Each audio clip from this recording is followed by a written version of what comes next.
higher standard of accountability than these women are. Don't forget who I am. Don't forget what I am. I am a black dude. And don't ever forget how I got here. My ancestors were kidnapped. I don't even know where the fuck I'm from. They were put on the bottom of boats. They sailed them across the Atlantic. Many of them died. Only the strongest survived. And once they got here, they beat the humanity out of my people. They turned us into beasts of burdens. They made us do their work. And the irony is, hundreds of years later, they called us lazy. We fought in the Civil War. We damn near freed ourselves. And then in Reconstruction, black people did great. My great-grandfather was a very wealthy man.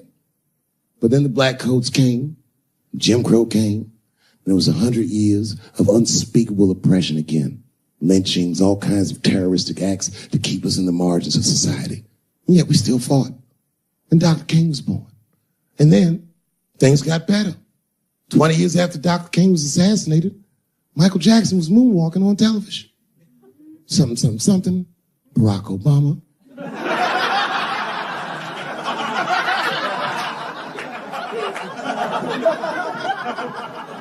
And Donald Trump, and now here we all are.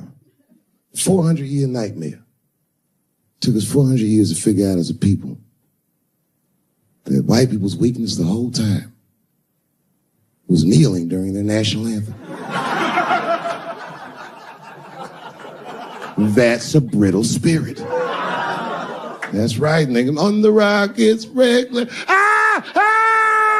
are you doing, nigga? Stand up.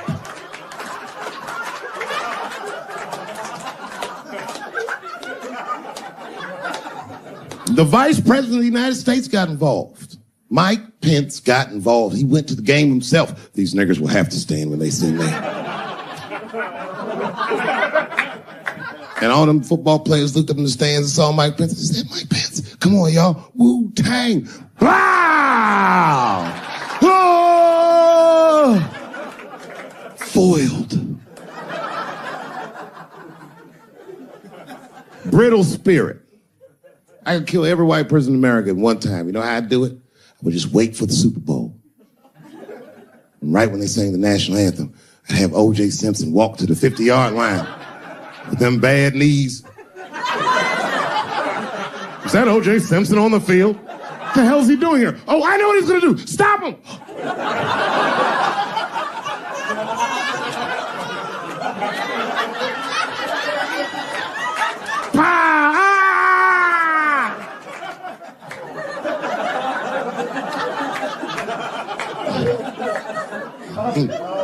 You gotta man the fuck up, y'all. I don't mean to be disrespectful, because, man, I know you're upset what I said, but, you know, I know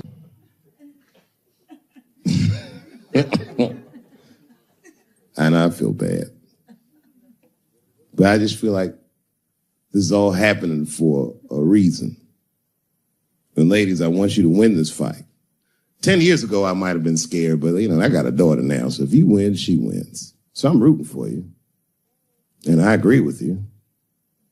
At least ideologically, I do. I don't know if you're doing it just right, but I mean, who am I to say? I don't think you're wrong. I just think that you can't make a lasting peace this way. You got all the bad guys scared, and that's good. But the minute they're not scared anymore, it will get worse than it was before. Fear does not make lasting peace. Ask black people. And that's what it is. What this city really needs, without irony, I'll say this, the cure for LA is in South Africa. You motherfuckers need truth and reconciliation with one another. Because the end of apartheid should have been a fucking bloodbath by any metric in human history, and it wasn't. And the only reason it wasn't is because Desmond Tutu and Mandela and all these guys figured out that if a system is corrupt, then the people who adhere to the system and are incentivized by that system are not criminals. They are victims. and that the system itself must be tried. But because of how systems work is so compartmentalized as far as information, the only way we can figure out what the system is if everybody says what they did. Tell them how you participated. Because men want to help, they're just scared. Because Ben Affleck tried to help. Hey, what happened to these ladies is disgusting. Oh, nigga, you grabbed a titty in 95. All right, fellas, I'm out. Fuck that, I ain't helping. I just want to help. I want to be a good guy. Like, I can't even say the word Me Too anymore. The nigga tonight was like, Dave, I'm going to the comedy club. I was like, I am also going to the comedy club.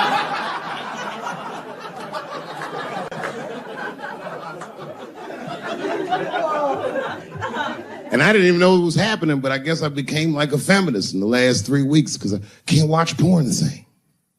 Like, I watch it sometimes, but I can't click on these motherfucking thumbnails, not with those titles.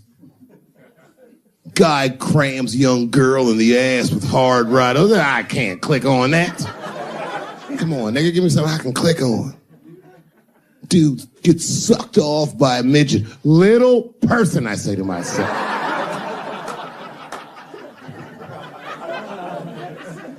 It takes me hours to find one clip. What the hell is this?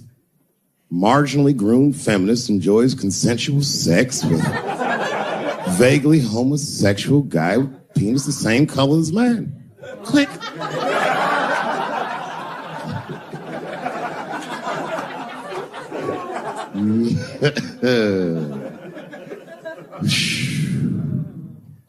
You notice a lot of black dudes haven't been getting Me Too. I don't want to jinx myself.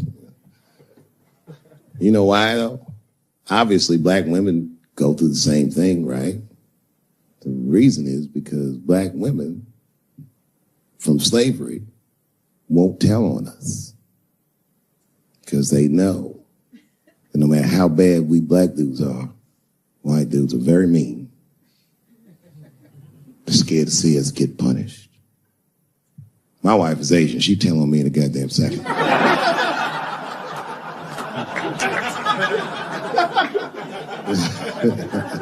Ain't no fucking up in the Chappelle household. And the wildest shit about it is I live in Trump country.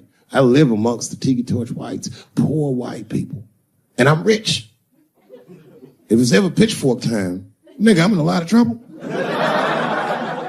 And nobody in my family believes me. I've been trying to tell the kids, man, we gotta run these drills. They're like, we don't want to run your stupid drills. Too bad, son, you have to. Tiki Torch whites come upside. What are you guys supposed to do? Come on, Dan. What are you guys supposed to do? Oh, squint our eyes and stand next to mom. That's right.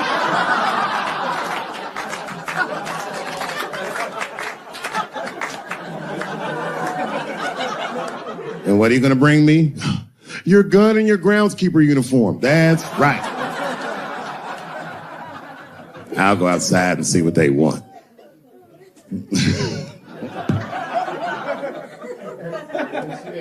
It is wild, bro. Where you from, man? Where you from? New York. You from, what, Manhattan? Brooklyn. You are from Brooklyn, aren't you? You look like you can rob somebody with a hammer.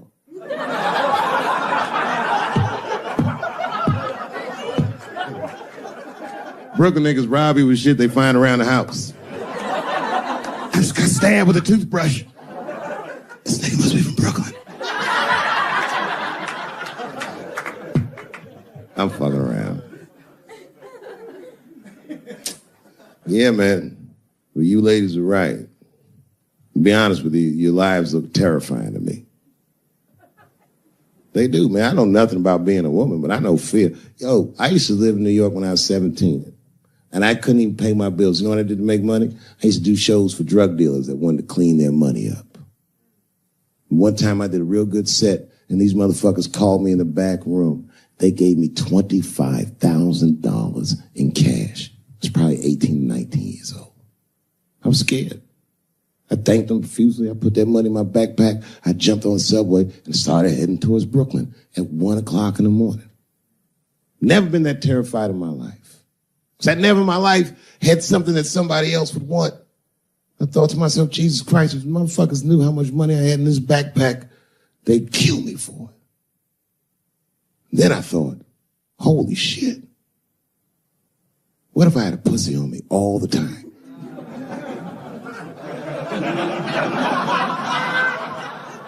That's what women are dealing with. I'm gonna tell you right now. It's real talk. If them same drug dealers gave me a pussy and said, put this in your backpack and take it to Brooklyn, I'd be like, nigga, I can't accept this.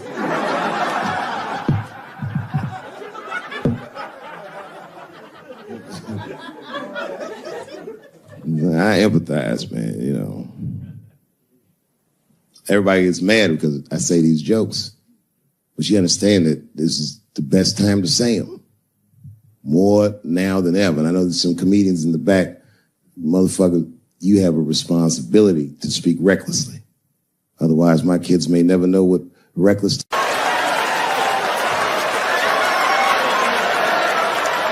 Here we go. Now, if you guys came here to this show tonight thinking that I'm going to make fun of those people again, you've come to the wrong show. I'm not fucking with those people anymore. It wasn't worth the trouble. I ain't saying shit about trans people. Maybe 3 or 4 times a night, but that is it. Tired of talking about them. And you want to know why I'm tired of talking about them? Because these people acted like I needed them to be funny. Well, that's ridiculous. I don't need you. I got a whole new angle. You guys will never see this shit coming. I ain't doing trans jokes no more. You know what I'm going to do tonight? Tonight, I'm doing all handicap jokes. Well, they're not as organized as the gays. And I love punching down. There's probably a handicap in the back right now because that's where they usually make them sit.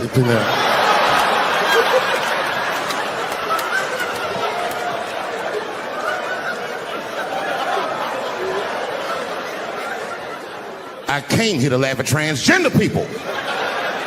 I didn't know this nigga was gonna make jokes about us. Come on, y'all, let's get the fuck up out of here.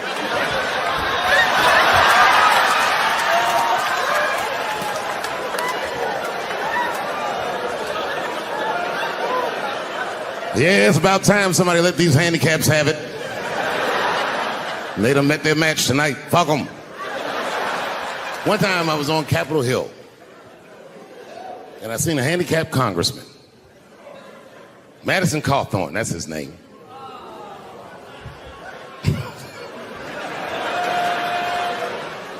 He's a Republican from North Carolina. And he was shocked because I saw him and I go, hello, Congressman. He didn't even know I knew who he was. He turned around. Then I just walked away. I wanted him to see me do something he couldn't do. I skipped. That nigga was mad.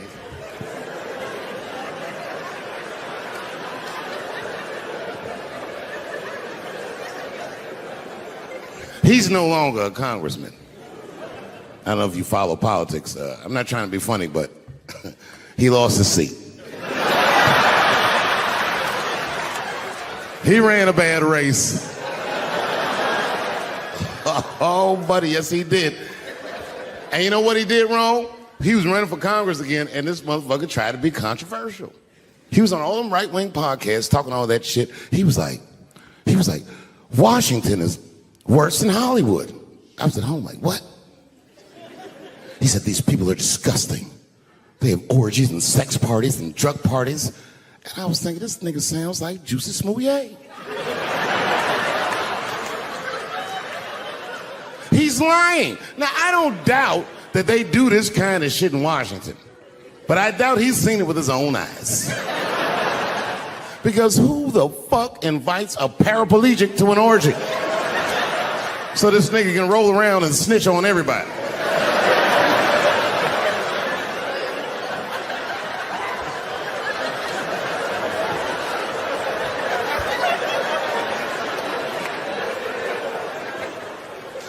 I said, there's only one reason you're gonna invite him to an orgy. And you know what that is. Have Have at it, guys. I can't feel anything. Let's get this bill passed for America. One at a time, folks.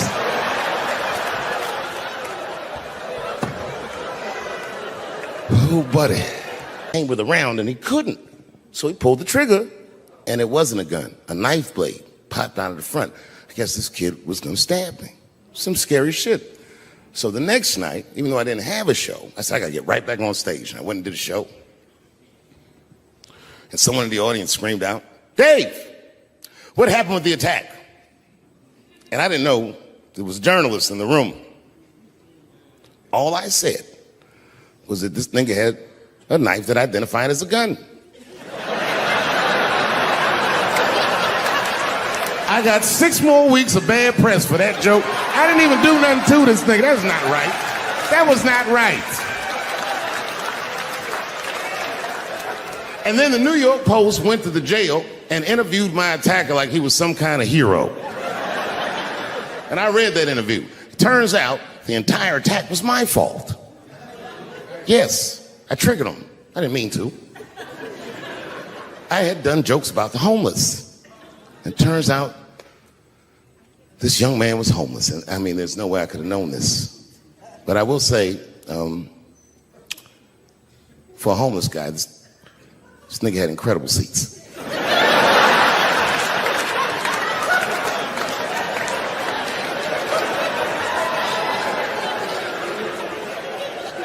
Oh, and they said I triggered him because I had done LBGTQ jokes, and it turns out this fella was a B.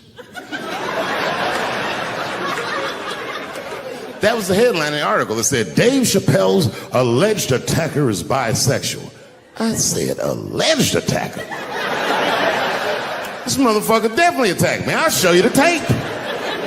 He's allegedly bisexual. I'm gonna need to see him suck somebody's dick before I believe the rest of this article.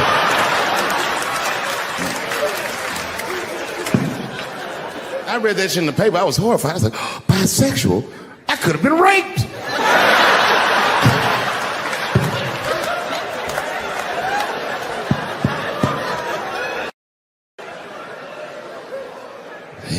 Yep. Yeah, the handicaps are the new people I punch down on. To be honest with you, I've been trying to repair my relationship with the transgender community because I don't want them to think that I don't like them. And you know how I've been repairing it? I wrote a play. I did, because I know that gays love plays. It's a very sad play, but it's moving. It's about a black transgender woman whose pronoun is sadly nigger.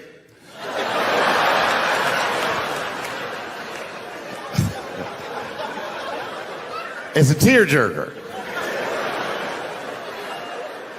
At the end of the play, she dies of loneliness because white liberals don't know how to speak to her. Sad. Speaking of nigger, I've also been working on a book, and this is true. I'm rewriting the American classic, Huckleberry Finn, from Nigger Jim's perspective. It's called The Adventures of Nigger Jim. That's how the book starts. Huckleberry Finn walks up to him and goes, so you're Nigger Jim. And he's like, yo, I just said Jim. What's your name, little buddy? Huckleberry Finn is my name. What? Huckleberry? That's your real name? God-given. You know what? Just call me Nigger Jim. It's fine.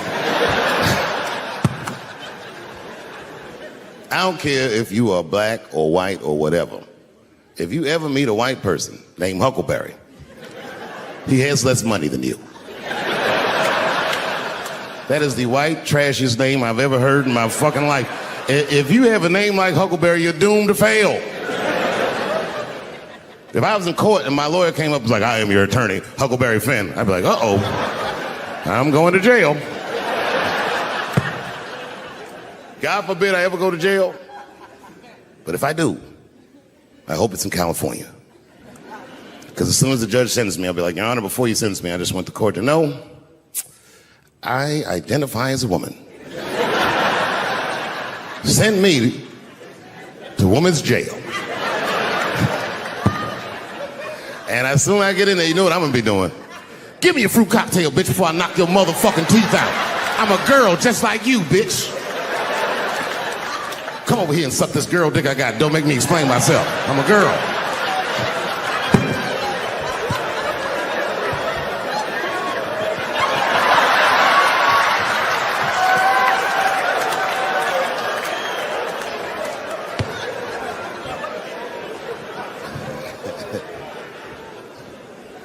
Too much pressure. That's my problem. I can't handle pressure. Sometimes pressure make me talk different. I'm serious. You ever have like that social pressure? You ever talk to somebody who's fake and they make you fake? Like, that come to you like, hey, how you doing? You're like, fine, how are you? And you're like, I don't even talk like that. I get sick of that shit. I do. It just makes me sick. Sometimes I'll talk crazy just to make myself feel better. You ever do that? Just start talking like crazy. Like, you ever hear this voice? Man. That's how bad guys used to talk in the 40s. In the old days. See, I talk like that. Not all the time, but if somebody put the pressure on me, fuck it, I gotta cut loose. Like, the police pull me over, I'll talk crazy. Son, do you know why we pulled you over? Nah, because I'm black, see, that's right. Nah. I'll do it. It's not illegal to talk like that. How do they know I don't talk like that every day? Stop talking like that. Stop talking like white copper. Nah. That's how I talk, see.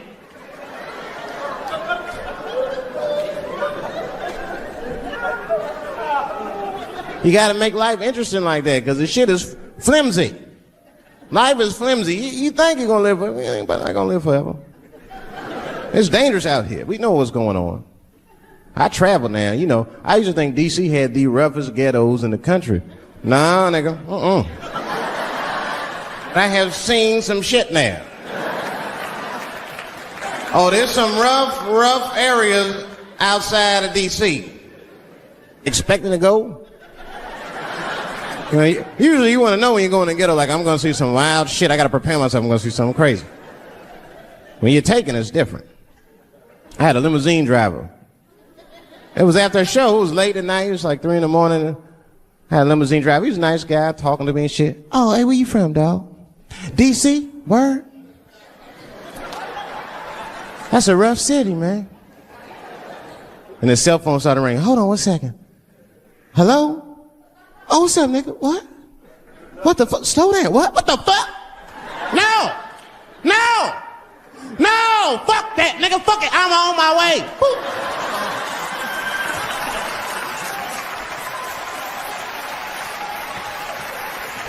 Hey. I gotta make a stop real quick.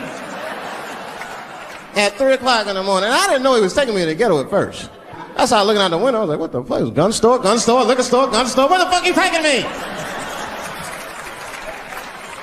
This don't look good. He didn't say shit. He just pulled up in front of an old rickety building that looked like a project. Now, I'd never been there before. I'm not sure if it was a project, but it certainly had all the familiar symptoms of a project. A fucking crackhead ran this way.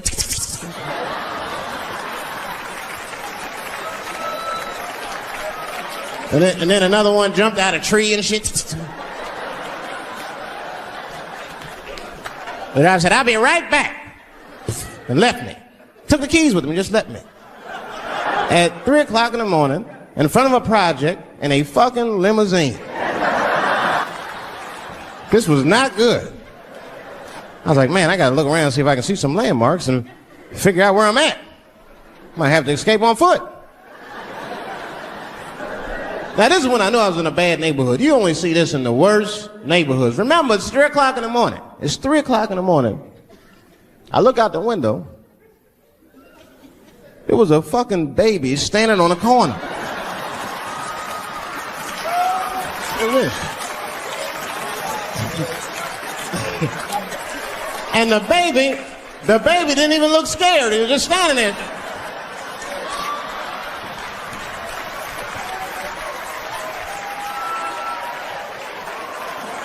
I mean, it made me sad. It made me sad, really. You know, because I wanted to help the baby. I was like, I don't trust you either. I'm sorry. Click. Click. The old baby on the corner trick, eh? Not gonna fall for that shit. Where's this limousine driver? You know, I start feeling bad. As time goes by, I start feeling worse. Like, man, what is wrong with me? What the hell's wrong? I'm scared of a baby. Man, this baby could be in trouble. He might need my help. I gotta do something. But I wasn't gonna get out the car. I'm serious, man. I just cracked the window a little bit. There's an old limousine. I can roll it down.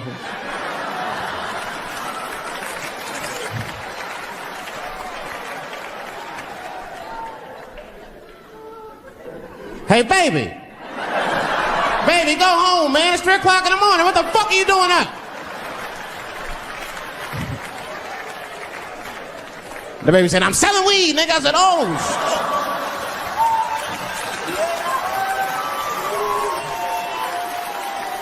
I wasn't expecting it. I'm serious. I had to buy 2 bags from him to calm my nerves. Let me get 2 corners. Got back in the car and rolled me a joint, man. So, that shit was scary, man. Every once in a while, like a crackhead would come up to the car and look in the window. It was like Jurassic Park and shit. He'd be looking on the car. Hey, get out of here, cracky. That baby was still standing there, man. Then I started feeling bad again. Yeah, weed make you feel guilty sometimes. You know.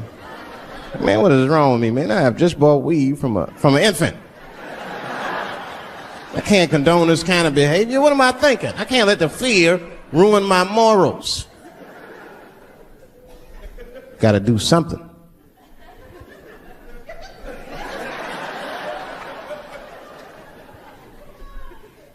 Hey, baby. Stop selling weed, all right? You got your whole life ahead of you. He said, fuck you, nigga. I got kids to feed. I said, God damn.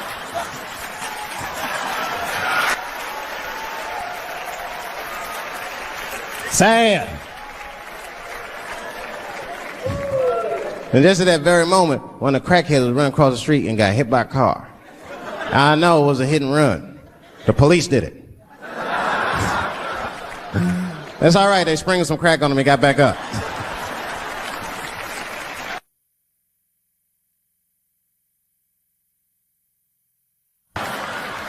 I gotta do this thing!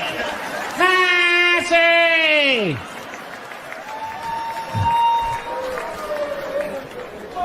I complain, but I'm happy I'm with somebody. I don't want to be single. I don't like that. Sometimes you go to them single clubs, you see too much. I was on the road, one club, and I seen a thing they call a thong contest. Yes! Yeah, I seen a thong contest. See, it's some scandalous shit, all right. I couldn't get over that, man. Because the DJ, I was dancing with a girl, and the DJ said, everybody that wants to be in the thong contest, please report to the DJ booth. Girl was like, excuse me. They put on that song, let me see some thong, thong, thong, thong, thong, thong. Them girls was going off. Some of them pulled their pants down, some of them pulled their skirts up, all of them just shaking their butt. Some of them didn't even have underwear on, they was just fucking shaking their butt. I mean, really, I was fucking disgusted. But I couldn't turn away.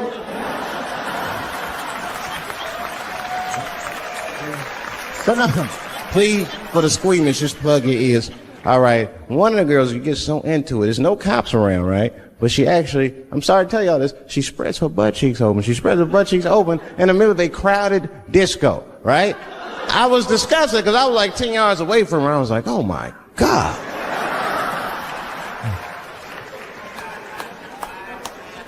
Is that her birth canal? Oh, it gets worse. Good God Almighty, is that a baby? I know that's gross. It's gross because it was a baby. Oh, it was the same baby from the project. She's like, I snuck in the club, nigga. I got that weed if you need me.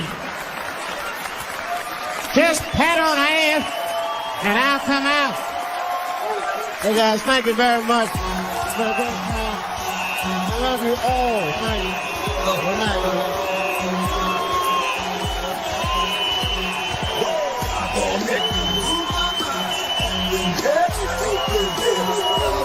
Good night. Good night.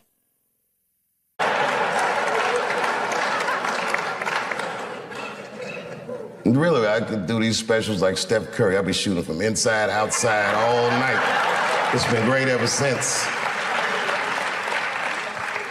A lot of my friends are athletes, and I never could understand what it would feel like to only have a limited amount of time to be great. You got 20 years to be the best, or 30 years to be the best. But when you do art, you could be great whenever the will decides that you're great.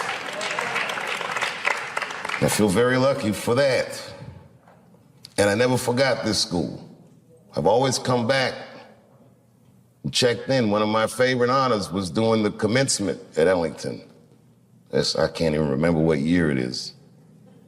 I just remember they cheered for me when I came out. I wasn't a big star, but I was their star. And I felt like I was home.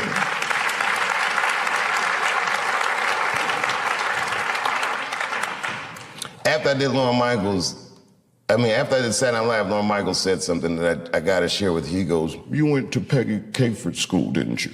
That's what he said. And I said, "I did." And he said, I want to say to Saturday Night Live, he goes, "Tell her I owe her money."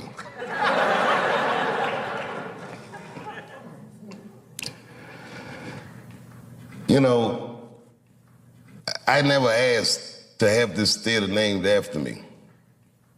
Peggy asked me. She was ailing, and I went to her house to visit her. She said, "I want you to put your name on the school." She said, "It will help us raise money for the school." And to me, it was like, I felt like I'm a little young for that, and I'm still kind of using the name, you know what I mean? Let's see what I do with it first. You never know, you know. Like, imagine if OJ named his son OJ Jr. Oh, Dad.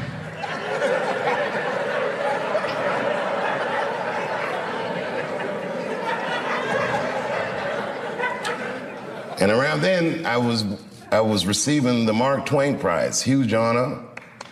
And the next day, all the artists that came to honor me, the Bradley Coopers and Chris Tuckers and all these great people, came to Ellington, and they taught master classes for the students. And Peggy Cooper Capeford, as sick as she was, got out of her bed so she could be with her babies. She never left us. So I did it.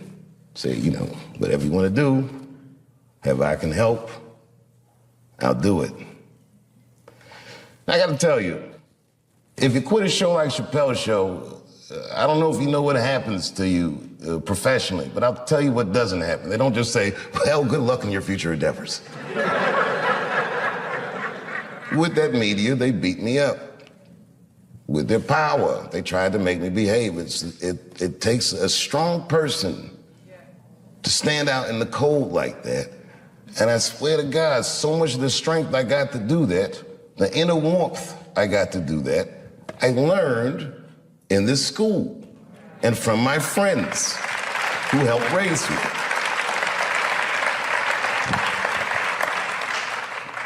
So why wouldn't I do anything I could to help my benefactor? And the last time I came back, after the closer, when the kids were mad at me, I gotta tell you, that was quite the day. All the kids were screaming and yelling. I remember I said to the kids, I go, "Well, okay, well, what do you guys think I did wrong?" And a line formed.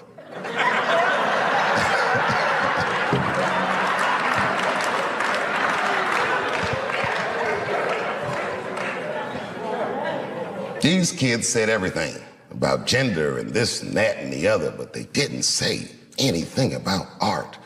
And this is my biggest gripe with this whole controversy with the closer, that you cannot report on an artist's work and remove artistic nuance from his words.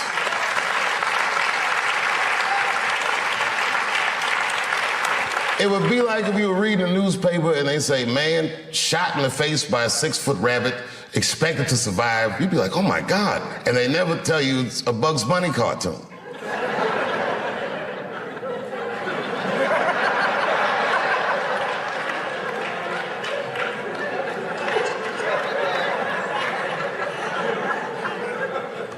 I took a lot of cold shots in show business.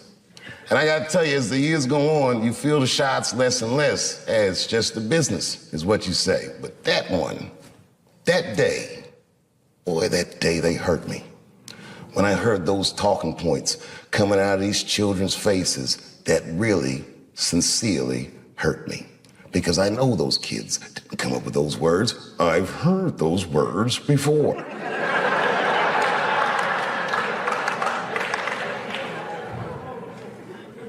The more you say I can't say something, the more urgent it is for me to say it. And it has nothing to do with what you're saying I can't say. It has everything to do with my right, my freedom of artistic expression that is valuable to me, that is not separate from me. It's worth protecting for me, and it's worth protecting for everyone else who endeavors in our noble, noble professions. And these kids didn't understand that they were instruments of oppression. And I didn't get mad at them. The kids, the freshmen, they're not ready yet. They don't know. What made me mad, and I am this petty,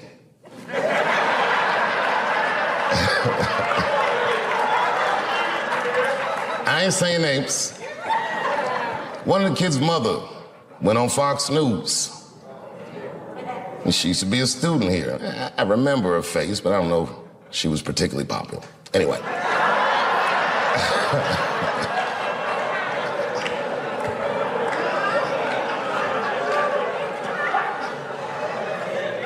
She was in the literary media arts department. She said a lot of things that I didn't like. A lot of things, but, you know, that's her right. Things she said that got to me. She said, at Duke Ellington, that theater was a sanctuary for students. I used to sit there and meditate. Well, of course you'd meditate. You were a literary media arts student. We didn't meditate in here, we got to work. But okay, fine. I would sit in there and meditate, she said.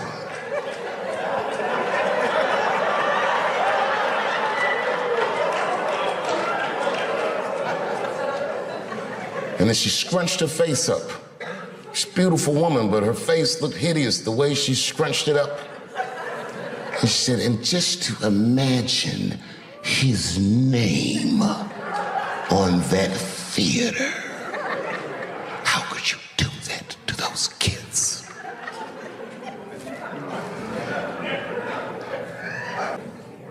Listen.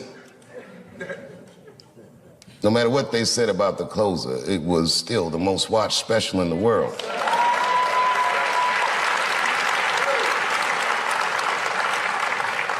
And I am still of the mind, and I say this with all humility, it is a masterpiece. And I challenge all my peers to make its equal. They cannot. I am sure.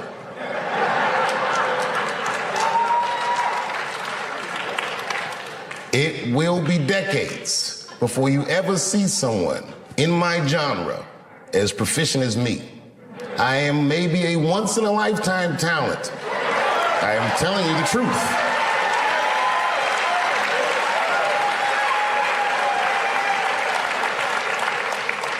About 3 weeks ago, I saw in the newspaper that they said a man that was dressed in women's clothing threw a pie at the Mona Lisa and tried to deface it. And it made me laugh because I'm like, it's like the closer.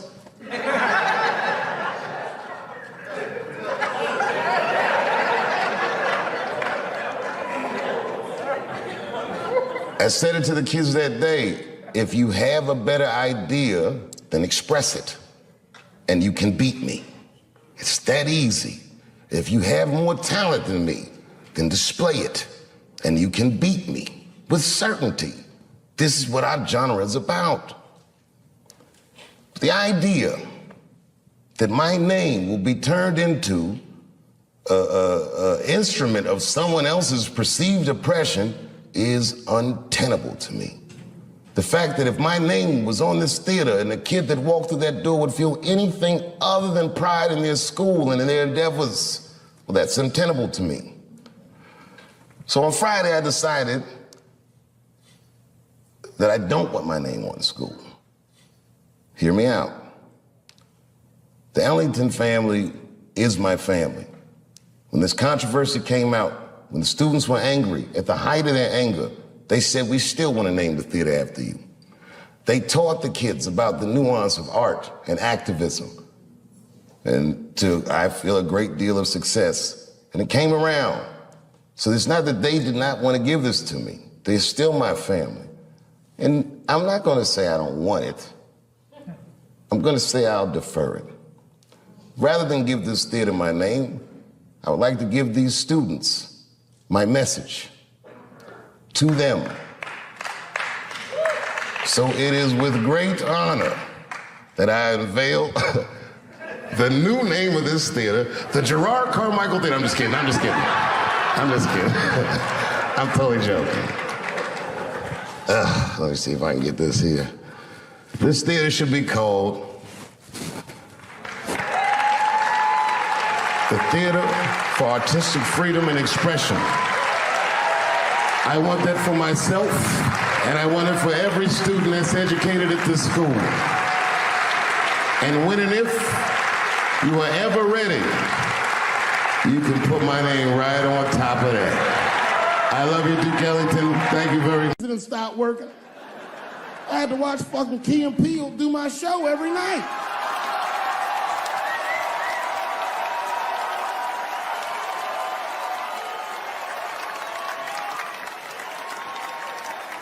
Fuck the Daily Bongo is what I said. I went to Oscars and had a wonderful time. I went in that fucking green room. It was filled with so many stars, I couldn't even believe what I was seeing. Hollywood was seducing me all over again.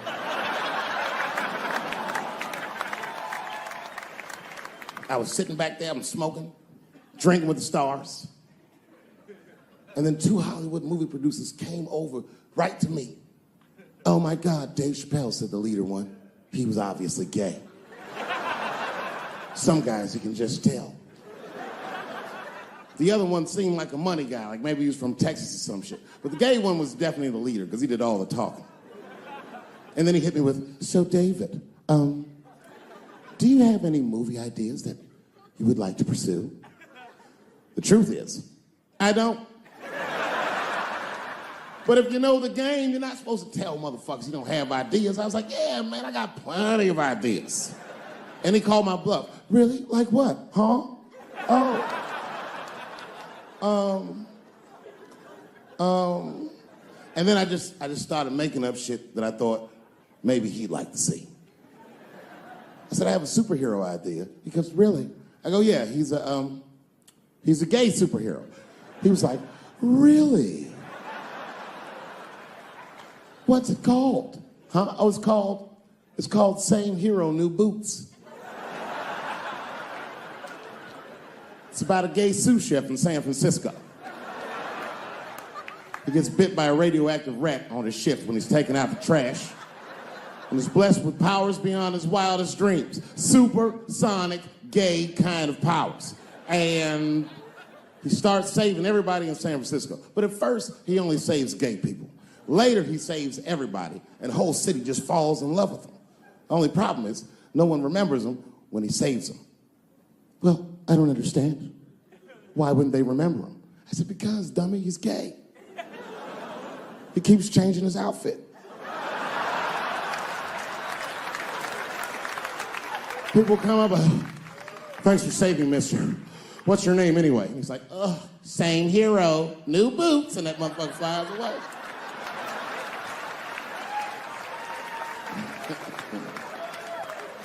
He was like, I like it a lot. The Texan didn't like that shit at all. He was upset. That's impossible, gay superhero. I said, what? Well, I have others. I have a superhero you love because he's stronger than Superman and he fights for truth, justice, and the American way like Superman, but more than Superman. He beats up Mexicans for no reason.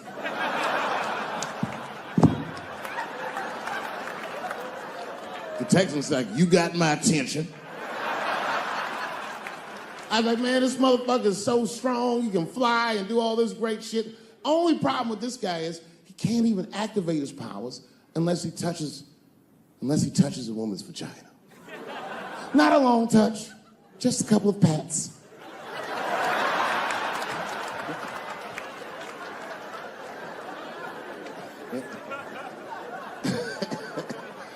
He said, well, what's the problem with that? I said, well, the problem, sir, is that our hero is he's not a handsome man. And he's often short on cash. So whenever trouble breaks out, he has to run around the city and convince women to let him pat their vaginas. Please, miss, that building's on fire. Can I pat your vagina quickly? People are dying, but he can't tell them exactly why. Ugh, get away, you're gross. Please, miss, people are dying. Just a couple of pats. Ugh, gross, get away.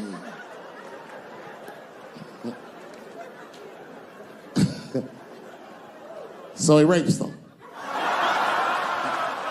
I know.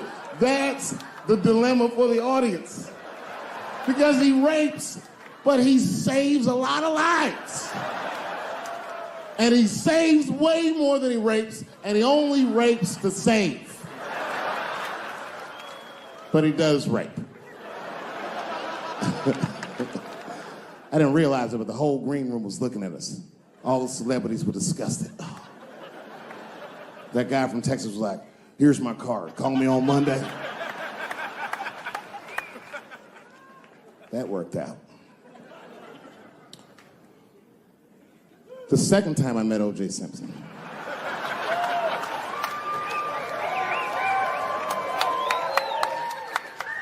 Was right after the trial of the century. There I was, now a young man of probably 23. O.J. Simpson was the most famous or infamous face on planet Earth. I was in a restaurant in Beverly Hills with my agents. I wasn't alone in the restaurant, but I was alone. I was the only black person in the restaurant. And in the 90s, that felt very uncomfortable. Now I tend to enjoy it at this age.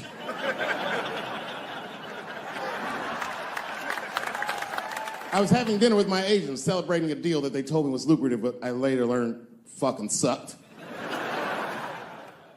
And suddenly, a group of women walked by. Every race was in that group. Black, white, Asian, Latina, white,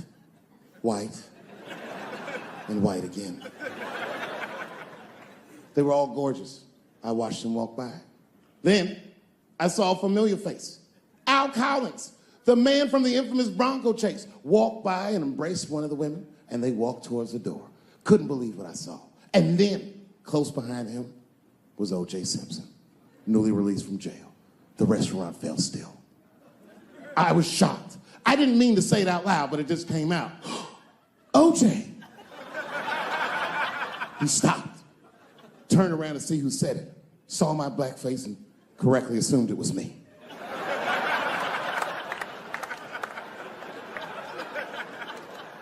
I was sitting in the corner of the booth. He leaned over all the white people I was having dinner with and shook my hand. How are you, young man? He looked in my eyes, and I could see in his eyes that he didn't remember meeting me the first time. And then he walked away.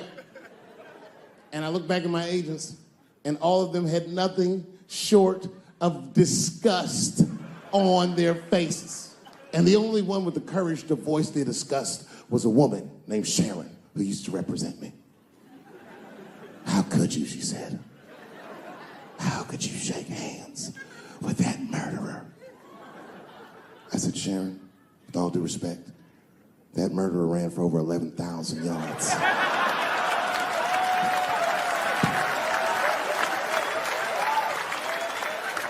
And he was acquitted, so, fuck it. Glove didn't fit. Glove didn't fit. Get over yourself. Some people can't do that. Some people just they can't get over themselves. Gay people have a hard time doing that recently. Here we go. Here comes the deep water.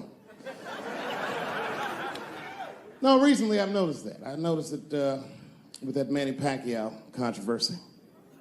Yeah, no, it was now in the gay community's defense, Manny Pacquiao said some outlandish shit about gay people. Very, very not nice things that I won't repeat, but there was biblical verses and some analogies to animals. Wasn't a good look. Nike took his shoes immediately, which I thought was a little harsh. A little harsh. You know what I mean? Because he's, just because he's Asian. You know what I mean? Fuck you gonna take shoes off Asian dude to appease a gay dude? You know what I mean? No? You don't know what I mean. But Asian people kind of know what I mean. No? No Asians in the front? No?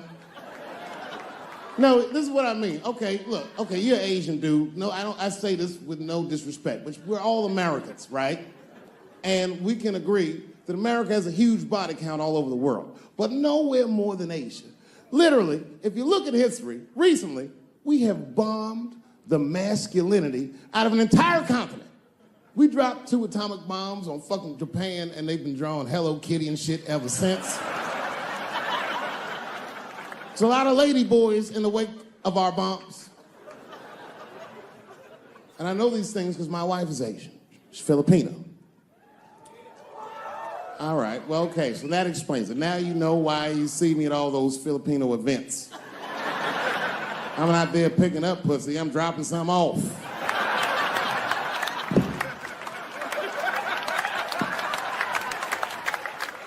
I take my wife to all that shit. I took my wife to see Pacquiao fight Mayweather. We sat ringside, okay? That was a quiet car ride home. That's what that was. But if you know what's popping in the Philippines, you know that they got a whole generation of kids in the Philippines growing up without their mothers. Yes. A lot of women in the Philippines go to the Arabian Peninsula, they come to the United States, they make all their money here, they send all that money back home, which is still one of the #1 staples in the Philippines economy, money that their expats send back to the Philippines. The men, on the other hand, are left rearing children, twiddling their thumbs, waiting on their wives' checks. These men have been fucking emasculated. And then suddenly, a boxer rises from amongst them and reinstates their manhood with his motherfucking fist. This is not the guy you're supposed to ask, what do you think of homosexuals? He's not your champ. Shit. That's why I don't have a sneaker deal, because if you say something that people don't like, they'll take your fucking shoes off. If Martin Luther King had a sneaker deal, we'd still be on the back of the bus. They always true, the Nike exec come up, hi, Martin, we need you to tone down the talk of civil rights and blacks being humans. It's upsetting our southern distributors. But I don't understand. I thought that's why I had a sneaker deal in the first place. Not quite. Really, it's a walking shoe, and we like the marching, but try to understand. Fuck that shit. You know, I get it, though. I understand why gay people are mad, and I empathize. You know what? I'm just telling you, this is a black dude. I support your movement, but if you want to take some advice from a Negro, pace yourself. These things take a while. Just because they passed the law doesn't mean they're gonna like you. Brown versus the Board of Education was in 1955. Somebody called me a nigga in traffic last Wednesday. It's so long, it takes a minute.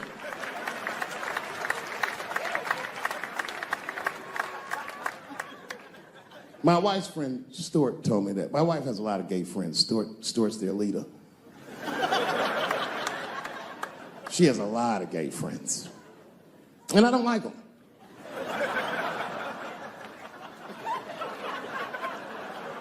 Not because they're gay, I'm just judging them on the merits of their character. They're just not nice dudes. They're fucking rude house guests. They're sitting on my couch, giggling with my wife, eating my motherfucking macaroons. And I come in, they act like the party's over. Hey, Stuart, what's going on? This guy talks to me the way a cat would speak if a cat could talk. Hi, David.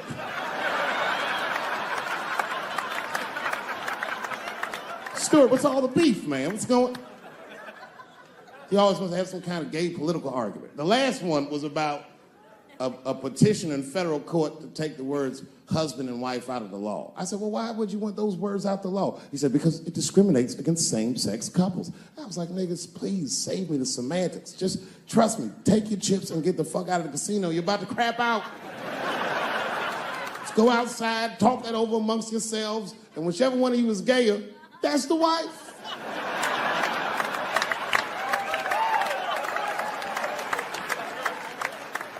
No, Stuart didn't like that.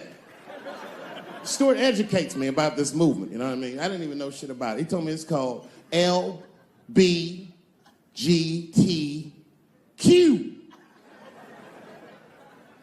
I was like, what the fuck is the Q? Does that even make sense, Q? Turns out Q was like the vowels. That shit is sometimes Y.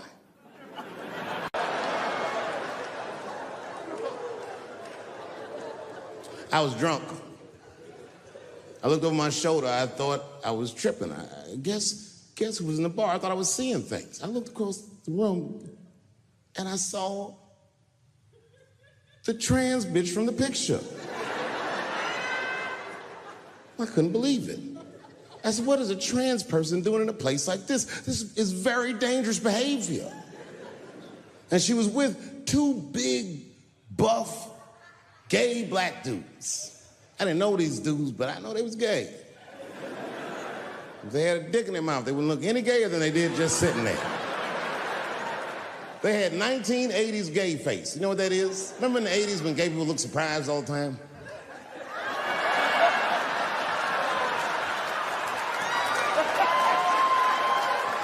Close your mouth, nigga. What's surprising? You know what I mean? But they was huge. They looked like Juicy Smouye's trainers.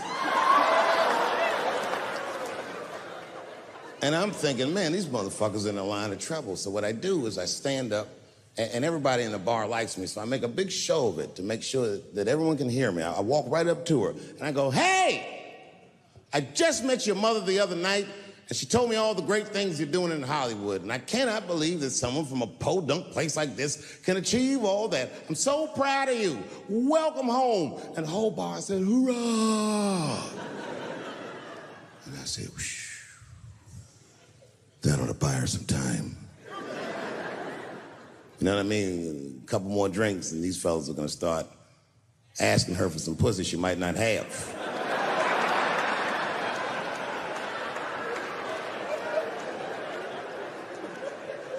And she was very gracious. She said, thank you so much. And we shook hands. And as she was shaking my hand, her face turned mean like her mom's. And she said, do you mind not punching down on my people? Oh, I don't like that. Normally I would have let it go, but I was drunk. I said, what might you mean, bitch? I was careful to call her a bitch because I didn't want to blow her cover. Turns out she wasn't hiding. She was loud, she was proud. She let me have it in front of everybody. Screaming at me, all the talking points from that article. You transphobic, this and that. Kept clapping her hands in my face. Let me tell you something. I said, we learned this from black bitches. Kept doing, let me tell you something, honey. So annoying. She kept calling transgenders her people. Isn't that weird? My people this, my people that. I said, what do you mean your people? Was y'all kidnapped in Transylvania and brought here as slaves?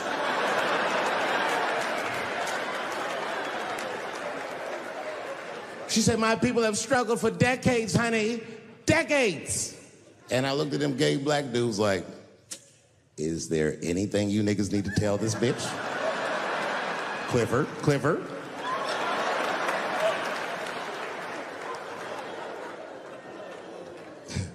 I'm exaggerating. She's actually a very nice person, and I'm cool with her now, but boy, that shit got on my nerves. And it got on my nerves because whenever someone says that to me, I know they've never seen me for themselves. They just repeat what they've heard. Any of you who have ever watched me know that I have never had a problem with transgender people. If you listen to what I'm saying, clearly, my problem has always been with white people.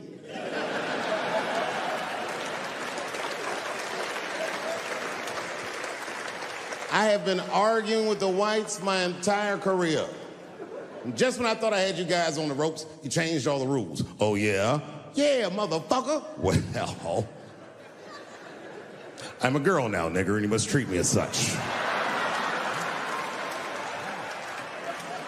Call me a girl, nigger. It's annoying as fuck. No. Go back tonight after the show. Watch every special I did on Netflix. Listen to everything I ever said about that community. I'll go through them. I said, how much do I have to participate in your self-image? I said, you shouldn't discuss this in front of black people. I said, I know niggas in Brooklyn that wear high heels just to feel safe. I asked you, why is it easier for Bruce Jenner to change his gender than it is for Cassius Clay to change his name?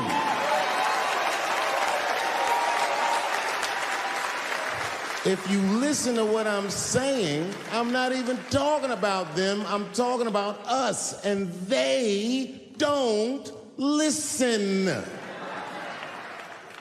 It's very annoying. And they've canceled people that are more powerful than me. They canceled J.K. Rowling. My God, J.K. Rowling wrote all the Harry Potter books by herself.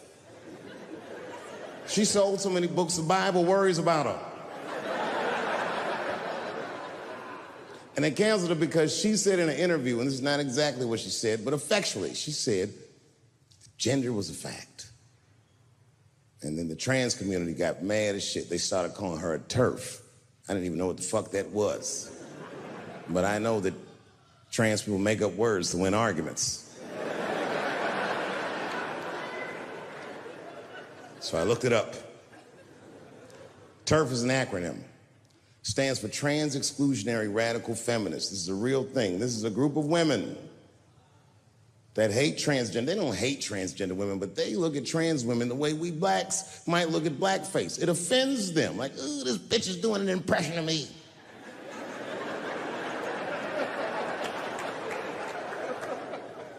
Now, I shouldn't speak on this because I am not a woman, nor am I a trans. But as we've established, I am a feminist. That's right.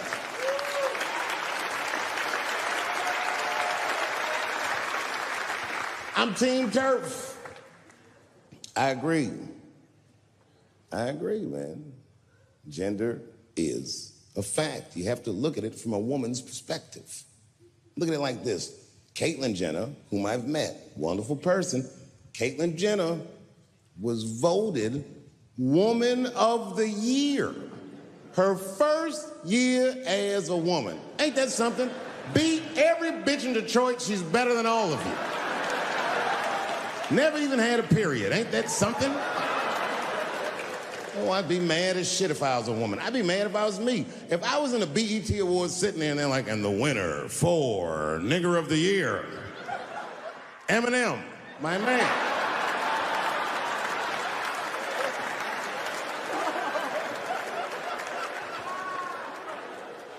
Gender is a fact. This is a fact. Every human being in this room, every human being on earth had to pass through the legs of a woman to be on earth. That is a fact.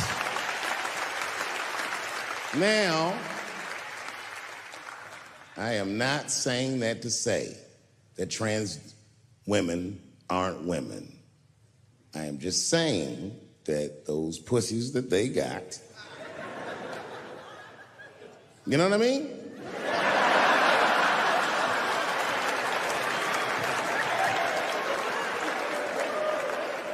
I'm not saying it's not pussy, but that's like beyond pussy or impossible pussy. You know what I mean? It tastes like pussy, but that's not quite what it is it? It's not blood, that's beet juice.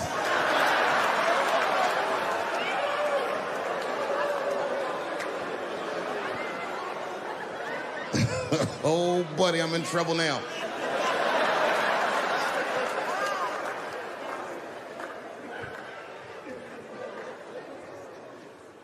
Before I go, I want to share this story with you because it's important to this point. I want your community to know that one of the coolest people I ever met was a transgender woman. And this is not a man that I knew that became a woman. This woman was trans when I met her.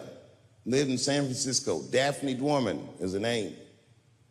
I would do 18 shows in the Bay Area, sometimes in Oakland and Dirty Hood nightclub, and she would be there, a white trans woman, laughing loud and hard at everything I said, especially the trans jokes. Very puzzling.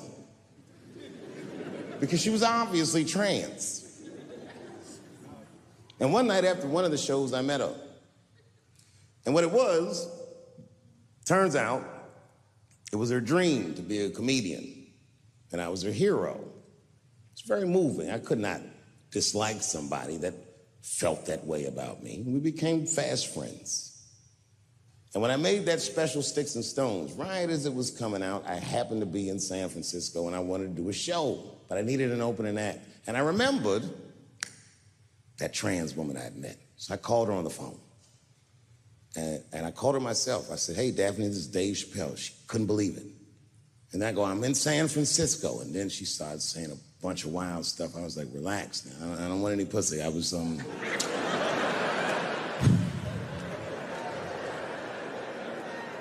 was calling because I'm doing a show and I need an opening act.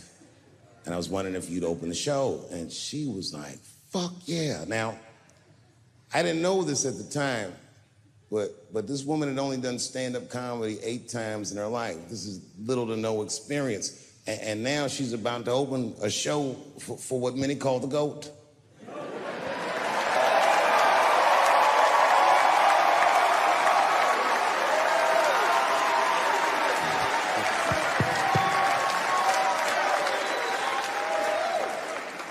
She's an amateur in stature, but in practice, she was very professional. She showed up early, which is something I appreciate because I like people to be on time. She was dressed to the motherfucking nines. I mean, I'm transphobic, and even I was like, "You look nice."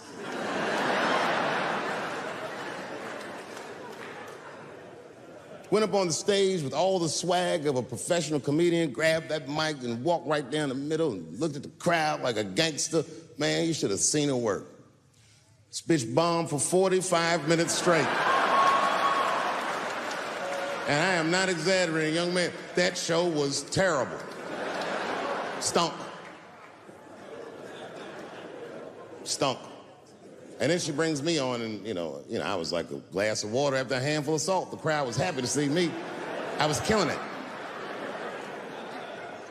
But here's what impressed me.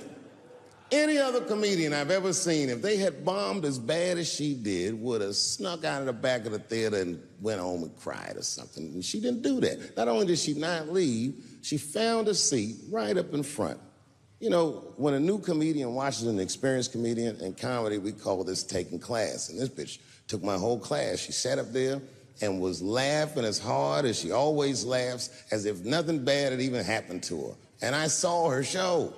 Something bad happened to her.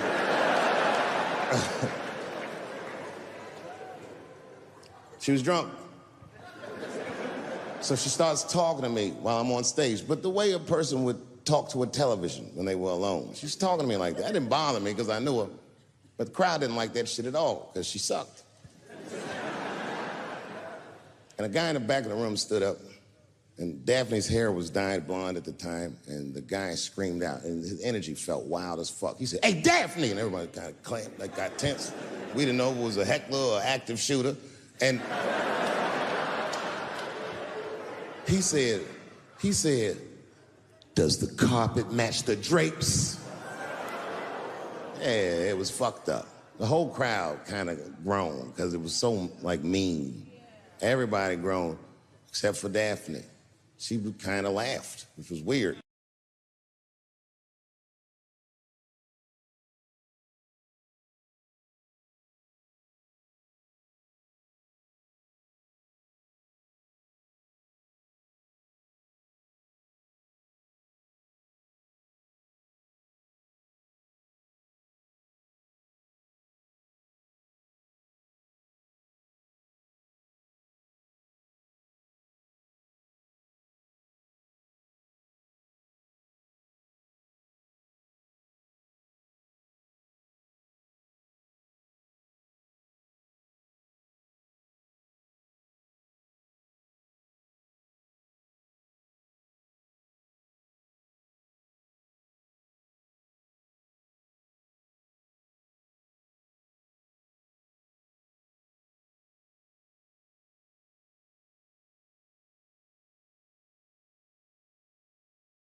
This is my last special because I have an objective tonight. I came here tonight because this body of work that I've done on Netflix, I'm going to complete. All the questions you might have had about all these jokes I've said in the last few years, I hope to answer tonight. And I'd like to start by addressing the LBGTQ community directly.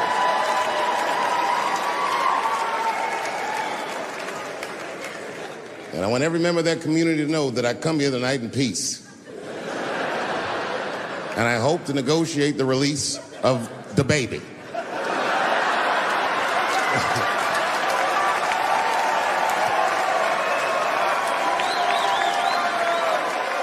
Sad, sad, sad story.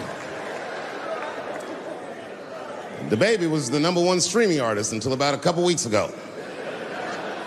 He took a nasty spill on stage and said some wild stuff about the LGBTQ community during a concert in Florida. Now, you know I go hard in the paint, but even I saw that shit and was like, God damn, the baby. Ooh, he pushed the button, didn't he? He pushed the button, punched the LGBTQ community right in the AIDS. Can't do that. Can't do that. But I do believe, and I'll make this point later, that the kid made a very egregious mistake. I will acknowledge that. But, you know, a lot of the LGBTQ community doesn't know the baby's history. He's a wild guy. He once shot a nigga and killed him in Walmart. Oh, this is true. Google it. The baby shot and killed a nigga in Walmart in North Carolina. Nothing bad happened to his career.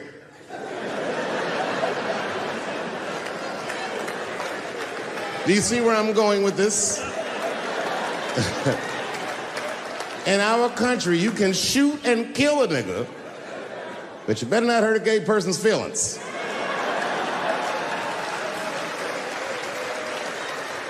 And this is precisely the disparity that I wish to discuss. I have a question for the audience. Another time, about 6 years ago, there was a lesbian woman that tried to sell a story about me to TMZ. Thank goodness TMZ could see right through the sham of that story. This woman claimed that I beat her up in a nightclub because she was a lesbian. That is fucking crazy. Bitch, I didn't even know you was a woman.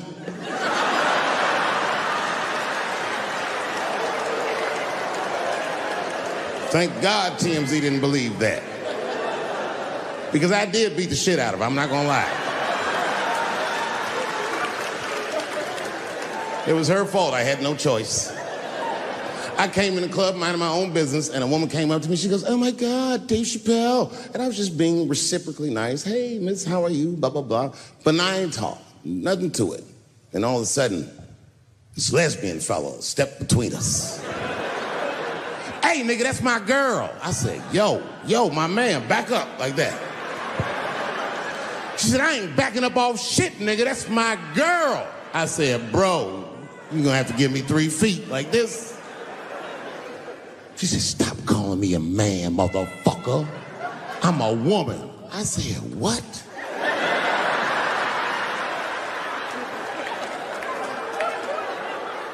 And then I looked deep in this nigga's cheekbones. I said, oh my God, you are a woman. It was just too much for me to even wrap my mind around. But I tell you what, I unballed my fist immediately, and I softened my posture so that she would know she's in no danger. I even changed the tone of my voice. I said softly, sweetly, like a pimp might say. Bitch, I'm about to slap the shit out of you.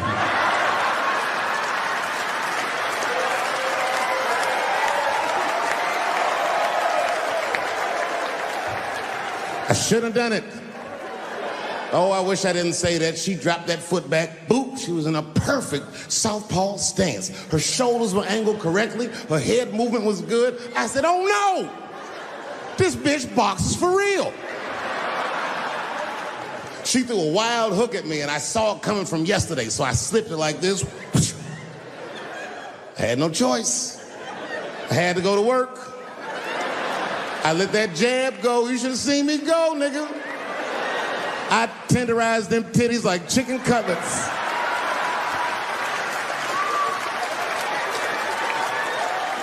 I whooped the toxic masculinity out of that bitch.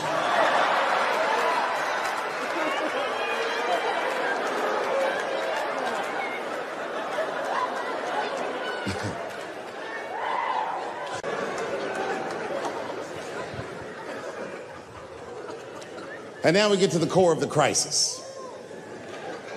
What is a woman? What is that in this day and time? Is there even such thing as a woman or a man or anything? Seems to be a question nowadays. Now listen, women get mad at me. Gay people get mad at me. Lesbians get mad at me. But I'm gonna tell you right now, and this is true.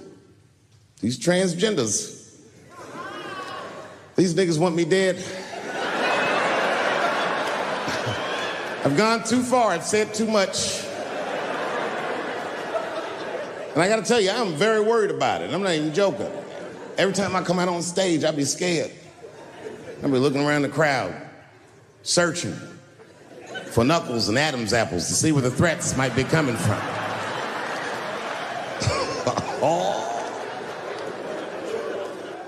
A nigga came up to me on the street the other day. He said, "Careful, Dave, they after you." I said, "What? One they or many theys?"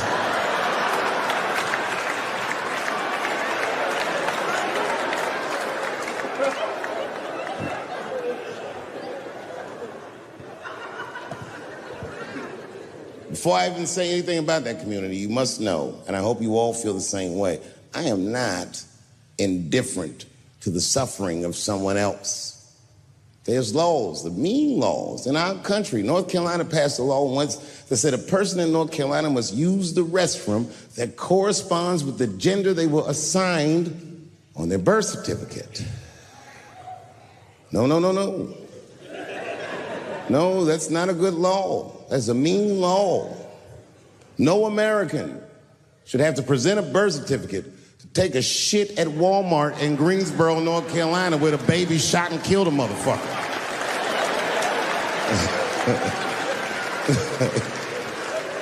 You have to ask yourself, if you're thinking about it, who are these laws designed to protect? Like, let's say they designed this law to protect me, my interests. Transphobic comedian Dave Chappelle. And let's say that I'm in Walmart doing a little shopping with my family. Now, I should tell you, if that ever happens in real life, you should know that my dreams didn't work out. But let's say something goes horribly wrong, and there I am in Walmart with the poor whites rummaging around for mediocre goods and services.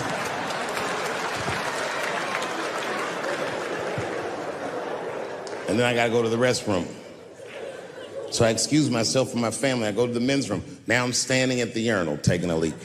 And this is what this law is gonna do. And suddenly, a woman walks into the men's room. I'm gonna be like, that's strange. And then she stands shoulder to shoulder with me at the urinal. I'm gonna be like, ugh, bitch, what's going on with you? And then she hikes her skirt up and pulls a real live, meaty dick out. And what do you think I'm gonna say? Thank God she's in here with me. At least now I know my family's safe. No, I'm not gonna feel that way at all. I'm gonna feel very uncomfortable. I would feel better if it was a man with a vagina that backed up to the urinal next to me.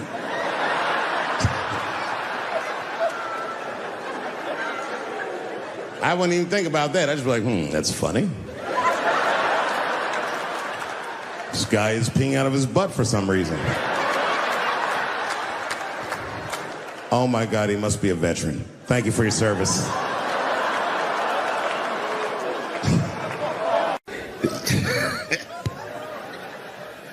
You know, I have a great reputation in show business, but in comedy, I'm what's known as a lazy comedian, which is crazy because I work all the time, but that's not why they call me lazy. They call me lazy because I'll do shows sometimes, 20,000 people be in the crowd.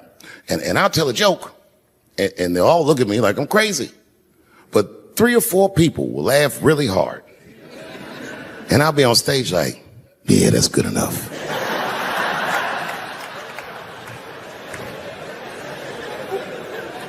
We love you. Well, this next joke is one of those jokes that it's not, you know what I mean? I like to tell it, but it never does good. But I'm going to do it. You know why it doesn't do good? I'm not good at impressions, but this is an impression. You ready? Okay. This is not going to work. All right, this is my impression. It's my impression of the dead people on the Titanic. You didn't let me finish. This is my impression of the dead people on the Titanic as the submersible was approaching their ship.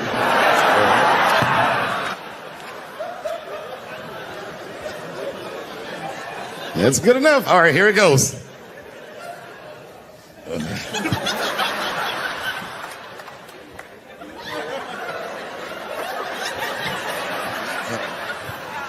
I'm gonna do it. Okay, here it goes.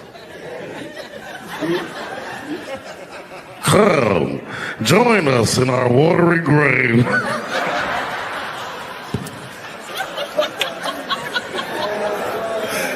Oh, buddy, that's funny to me. Listen, that is a funny way to die. 20 years from now, on my 70th birthday, I'm going to take a submersible to see the submersible. Hopefully by then it should.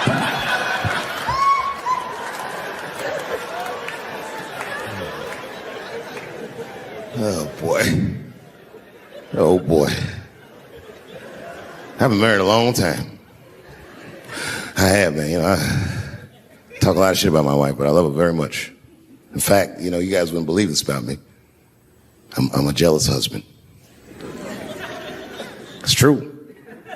Yeah, let me tell you something. One time I thought my wife was cheating on me. Yes, nigga, yes.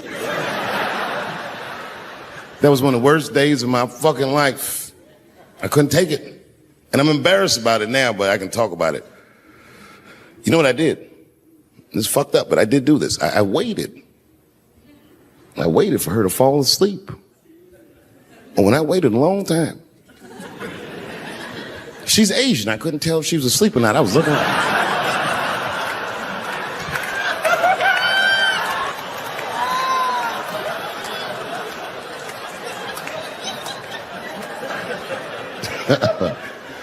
And when I was sure she was asleep, you know what I did? I stole the iPhone, took it downstairs and started trying out passwords to see if I could open it. I couldn't figure out the password. Then I remembered it's iPhone. This shit has facial recognition. I was just like, oh. And that shit opened right up.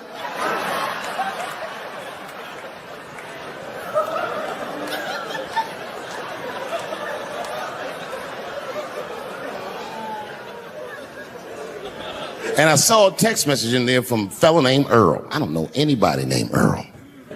I woke her up out of her sleep. I said, wake the fuck up. Who the fuck is Earl? And she said, David, what are you talking about? Oh, don't you play dumb with me, bitch. I done open your phone. Who is Earl? And she said, oh my God, David. That's gay Earl from the hair salon. I said, word, what am I, dummy? How am I supposed to know this nigga is gay?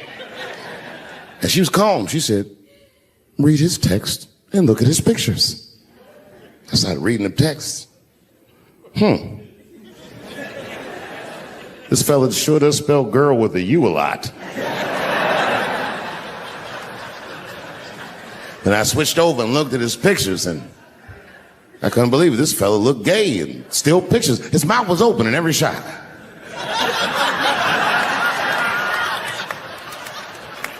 And then I knew she was telling the truth. And then I felt like dumb. I said, I'm sorry. I'm sorry. Okay, I'm sorry. Here, take your phone.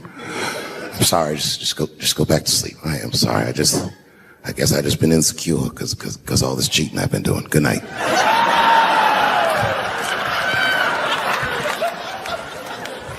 And she didn't let me leave. She said, well, since you want to wake a bitch up. And then she pulled my phone from under her pillow. I said, what the fuck?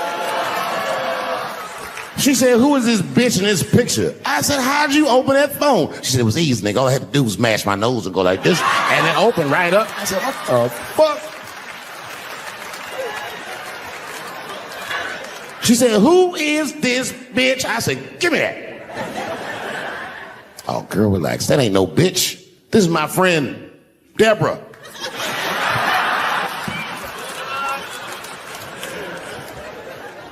I'm gonna close tonight with a long story. Do you mind? No.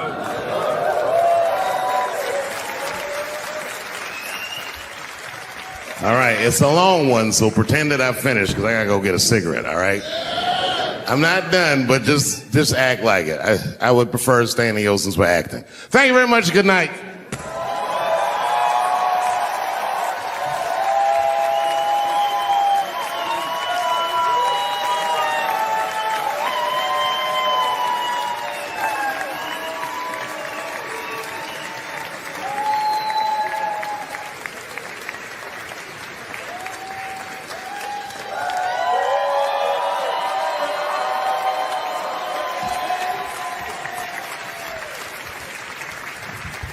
Thanks for not giving me a standing O, motherfuckers. This is the worst. It's all right. It's all right. I just wanted to smoke. Yeah.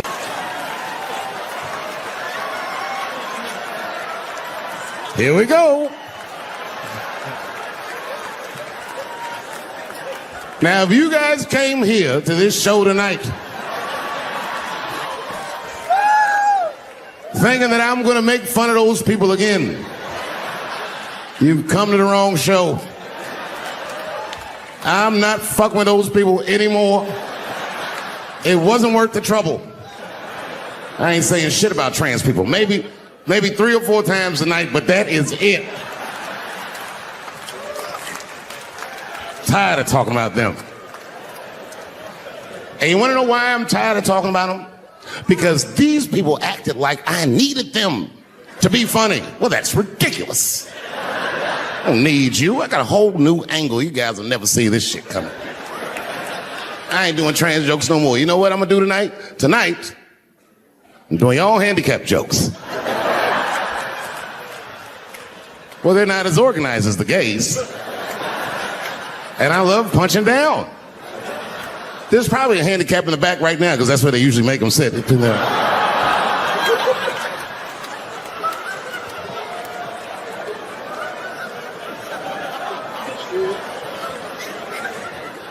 I came here to laugh at transgender people.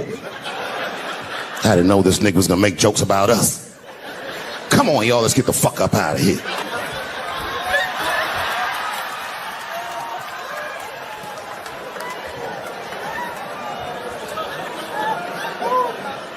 Yeah, it's about time somebody let these handicaps have it. They done met their match tonight. Fuck them. One time I was on Capitol Hill, and I seen a handicapped congressman. Madison Cawthorn, that's his name.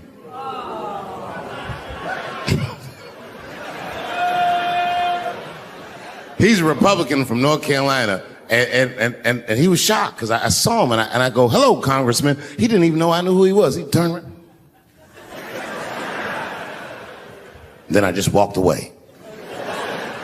I wanted him to see me do something he couldn't do. I skipped. That nigga was mad.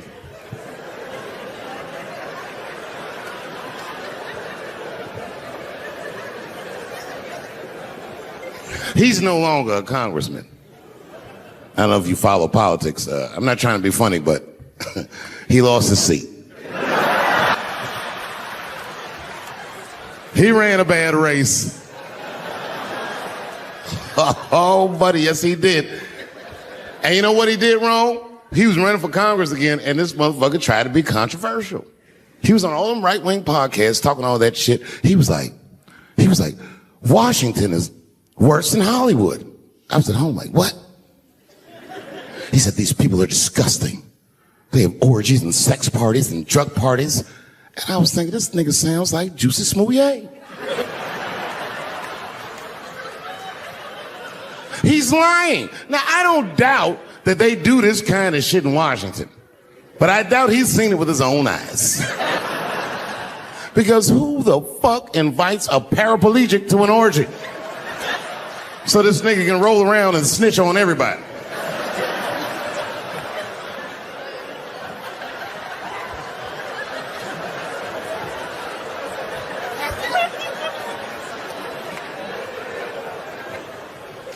I said, there's only one reason you're going to invite him to an orgy. And you know what that is. Have at it, guys. I can't feel anything. Let's get this bill passed for America. One at a time, folks.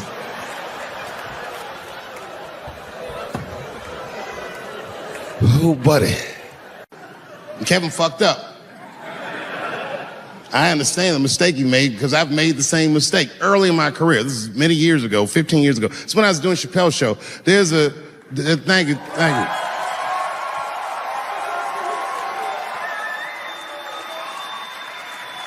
On network television, they have a department that's called Standards and Practices. This is the department that tells you what you can and cannot say on television. And if you're doing your job well, you should never hear from them. But if you're making a Chappelle show, you'll hear from these motherfuckers all the time. And remember, this is 15 years ago. I made a mistake. I didn't even know I had done anything wrong. I had written a sketch that had the word faggot in it.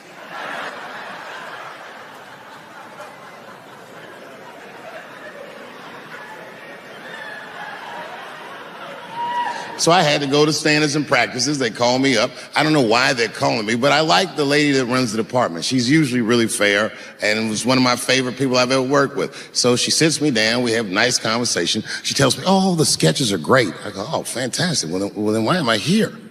She said, because, David, there's no way that you can ever say the word faggot on our network. I didn't know I did anything wrong. I didn't try to defend myself. I said, all right, fuck it, I'll take it out. Have a good afternoon. And as I was leaving, it occurred to me, hey, Renee, quick question.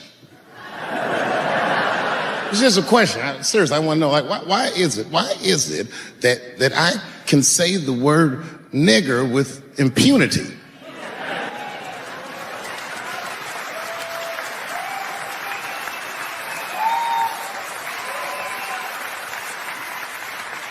But I can't say the word faggot. And she said, because, David, you are not gay. I said, well, Renee, I'm not a nigger either.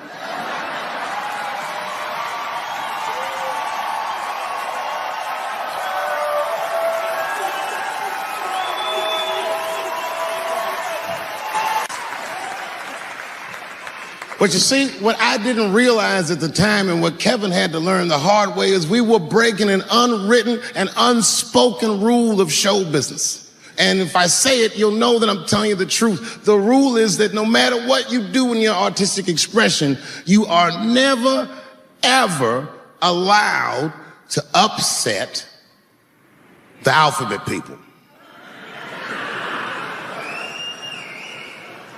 You know who I mean. Those people that took 20% of the alphabet for themselves. I'd say the letters, but I don't want to conjure their anger. It's too late now. I'm talking about them L's and them B's and them G's and the T's. People be surprised. I have friends, all kinds of letters. Everybody loves me and I love everybody. I got friends who are L's, I got friends who are B's, and I got friends who are G's. But The T's hate my fucking guts.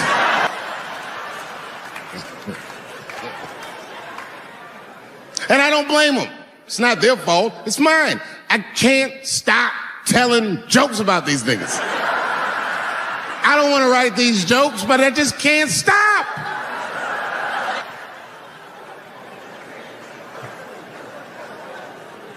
You know, you hear all those letters together all the time, LBGT, LBGT, and you think it's just one big movement. It's not. All those letters are their own movement. They just travel in the same car together. And my guess is,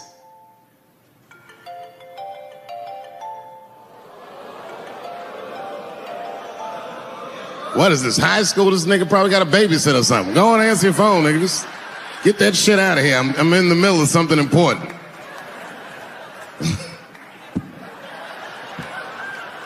Wouldn't it be fun if we made fun of him? He was like, and he went outside like, hello? Mama's dead. Oh no! Mama's dead.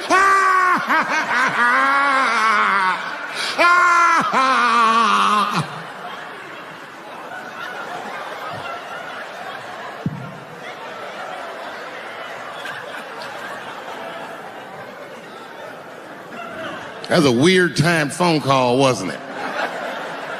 It's like his phone is gay.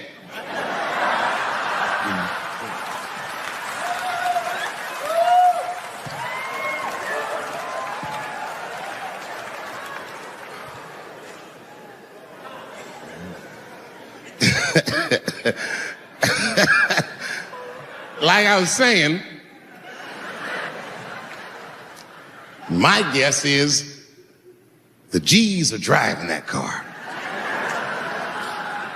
That makes sense to me, because there's white men in the G's. And these people are trying to get around discrimination and oppression. And you know how white dudes are. We know these roads. In fact, we built these roads. The rest of you buckle up. We'll get you to where you want to go. So the G's are just driving the car. Of course, next to the G's in the passenger seat is the L's. Everybody likes the L's, except for the G's. I don't know what that's about. I just know the G's don't like them that much.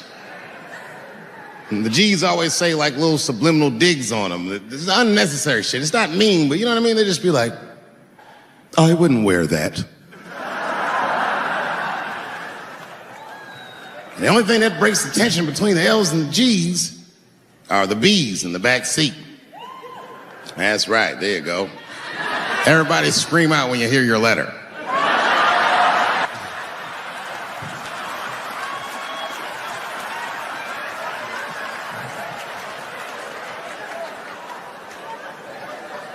If it's one thing that the L's and the G's agree on, is that the B's are fucking gross. They seem greedy to the L's and the G's, you know what I mean? They're just sitting in the back seat like, yeah, man, I'll fuck anybody in this car. What's going on, man?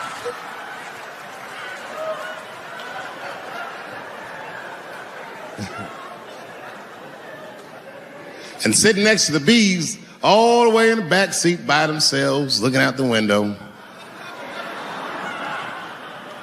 That's the T's. Everybody in the car respects the T's, but everyone also resents the T's. It's not the T's' fault, but everyone in the car just feels like the T's are making the trip take longer.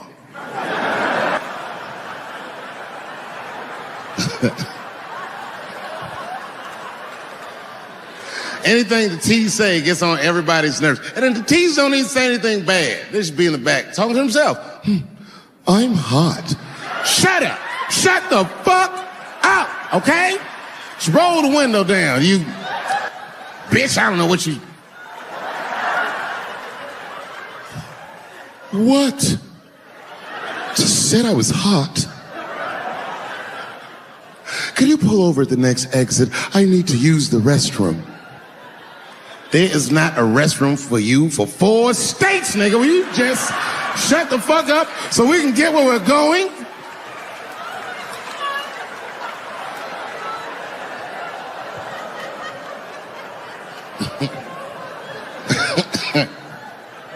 And just when that car can't get any more tense, the cues are a hitchhiker that they pick up on the road.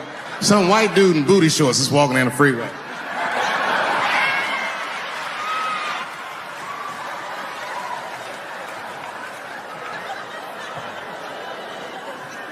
The G's see him. That guy might be one of us. Hey, are you okay? You need some help? And he come over there with them booty shorts leaning on the window. Hey, what's going on, fellas? Lady. Whatever pronoun makes you feel comfortable in the back.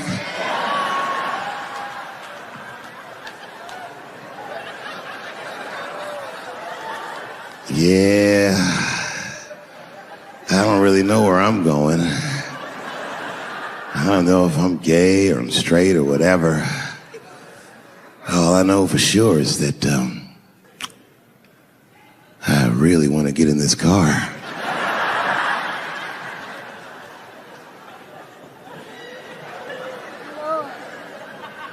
And they make him get in and sit in between the B's and the T's. I feel bad for T's, but they're so confusing.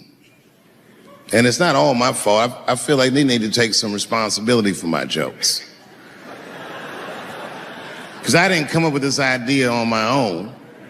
This idea that a person can be born in the wrong body. But they have to admit, that's a fucking hilarious predicament. It's really fucking funny.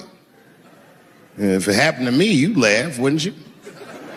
That wouldn't be funny if it happened to me? I think it would be. What if it did? What if I was Chinese, but born in this nigga body? That's not funny. And for the rest of my life, I had to go around making that face.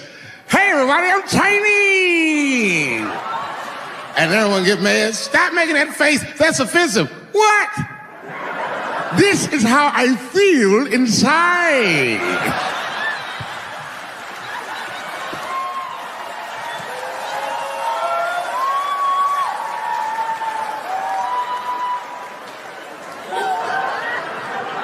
It's hard not to write these jokes. It's hard not to think about. Even when I watch sports, I'll be thinking about. Like think about. Okay. Say LeBron James changed his gender. You know what I mean? Okay. Can he stay in the NBA, or because he's a woman, does he have to go to the WNBA, where he will score 840 points a game? What does it actually mean to be equal? You know what I mean? Like, if women are actually equal to men, then there would be no WNBA, would there? You would just be good enough to play in the NBA with us. Or, here's another idea that's going to be very controversial. You could